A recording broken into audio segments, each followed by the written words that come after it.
On est ici aujourd'hui car on a été inquiet de l'épuisement de nos professionnels de la catégorie 1. Donc, les infirmières auxiliaires et inhalos. Donc, en soins de longue durée, cet été, ça a été vraiment une problématique. L'employeur a fait des nouvelles structures pour, je dirais, il déshabille Jacques pour habiller Paul et ça a créé beaucoup d'épuisement professionnel au niveau de nos gens de la catégorie 1. Donc, que la situation était difficile depuis plusieurs mois, voire plus d'un an. Et puis, qu'est-ce qui fait en sorte que c'est plus critique que jamais actuellement? Bien, c'est plus critique présentement parce que les gens tombent au combat.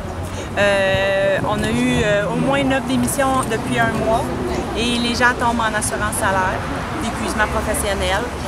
Les gens commencent à être agressifs quand ils rentrent au travail parce qu'ils ne savent pas s'ils vont pouvoir retourner après leur tard. Donc, ils font leur tard de 8 heures. Et après leurs 8 heures, ils ne savent pas s'ils vont pouvoir quitter ou s'ils devront rester en TSO. Donc, on a du 19 juin au 20 août, on a recensé plus de 138 TSO. On va parler de la canicule qu'on a eue en début d'été. Normalement, on devrait avoir du personnel de plus pour hydrater les gens et il n'y a pas eu de personnel de plus parce qu'il n'y en avait pas. Et on va parler aussi un petit peu de nos confrères de travail au niveau des préposés parce que là aussi, il y a eu beaucoup de manque. Donc, manque de préposés, ça rajoute à la tâche nursing, donc soit coucher ou mobiliser des gens. Donc, c'est une tâche de plus dans nos gens de la catégorie 1, infirmières auxiliaires. Donc, ça a été pénible cet été. Et on sait quand il y a des données là-dessus, quand il y a des infirmières auxiliaires qui travaillent des 12, 14, 16 heures en continu, mais ça augmente le risque. On s'entend, il y a des erreurs, que ce soit des erreurs de médicaments, des erreurs au niveau des soins, il y a des risques au niveau de la population. Donc, on les met à risque quand on fait des temps supplémentaires. Et il y a une notion importante quand on parle d'obligation. On s'entend, c'est du travail forcé qui est totalement inacceptable en 2018. Aujourd'hui, on le vit ici dans le CIUS, on le vit aussi ailleurs dans d'autres CIUS et on interpelle le ministre, notre ministre, Dr Barrette. C'est lui qui est responsable de ces PDG. On l'interpelle, qui intervient auprès de ces PDG et que cette pratique de temps supplémentaire obligatoire du travail forcé cesse une fois et pour toutes dans la province du Québec. Et puis, est-ce que la situation est pire là, au niveau des soins de longue durée? Est pire au niveau du CIUS Maurice-Centre du Québec et surtout au niveau des soins de longue durée avec les données qu'on vous a données tantôt.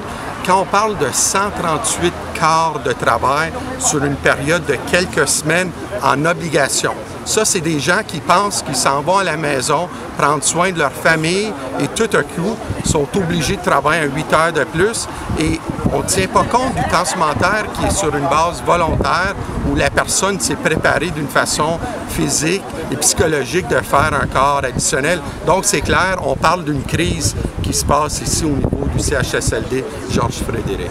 Il faut savoir que dans le CIUS, en fait, le nombre d'accidents a augmenté au cours de la dernière année.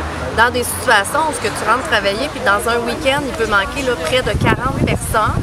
Donc, c'est de la restructuration, c'est des gens en temps supplémentaire, mais beaucoup en temps supplémentaire obligatoire. Mais on sait que ça augmente le pourcentage, le risque de faire des incidents, des accidents et effectivement tout ce qui en découle. Mais c'est aussi les gens qui tombent au combat. C'est nos professionnels qui partent. On le dit, 9 départs dans les dernières semaines, démissions. On a des gens qui prennent des retraites anticipées et le pourcentage d'assurance salaire est à 8,93% chez les professionnels en soins. Juste les infirmières auxiliaires inhalos, c'est complètement inacceptable. Les gens, ils tombent au combat, puis on a encore plus besoin de ressources. Fait qu'il faut mettre fin à ça, puis on travaille d'arrache-pied à table de négo pour trouver des solutions. On en propose, mais il va falloir que les élus, en fait, mettent le pouvoir pour pouvoir les mettre en action, ces solutions-là. Et puis, est-ce que vous avez eu un écho des familles, des gens qui sont résidents ici? Est-ce que vous avez leur appui ou est-ce que des gens se sont plaints? On a eu leur appui. Je trouve ça aberrant de pas être capable d'avoir des bains. On sait que pour les personnes qui ne parlent pas, il y a moins d'impact parce qu'ils ne sont pas capables de s'exprimer. Mais pour des personnes qui parlent, eux finissent par être capables d'avoir un bain par semaine ou un bain par 2 semaines. Mais pour la personne qui ne s'exprime pas, des fois, ça va à un bain par 3 semaines. C'est épouvantable, là.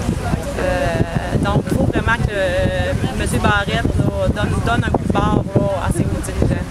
Et puis, selon vous, ce serait quoi les pistes de solutions qui sont envisagées? En fait, nous, on travaille très fort pour justement augmenter le pourcentage de gens à temps complet. Nos infirmières auxiliaires sont à 72% à temps partiel. il y a un gros travail à faire pour augmenter les postes à temps complet, puis arrêter de donner des petits postes 2 jours, mais des postes beaucoup plus attrayants pour les professionnels en soins. Ça crée une stabilité sur le terrain.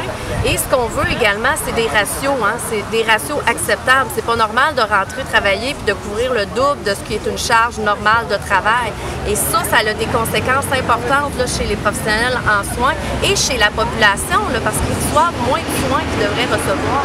Fait que ça, il faut que ça cesse. Fait que c'est sûr qu'on va réclamer des ratios sécuritaires au niveau là, du gouvernement et de nos élus. Et localement, en fait, plus de postes à temps complet, que ça se mette en action, que ça se traduise là, sur le terrain. Ultimement, c'est la population québécoise qui va être gagnante.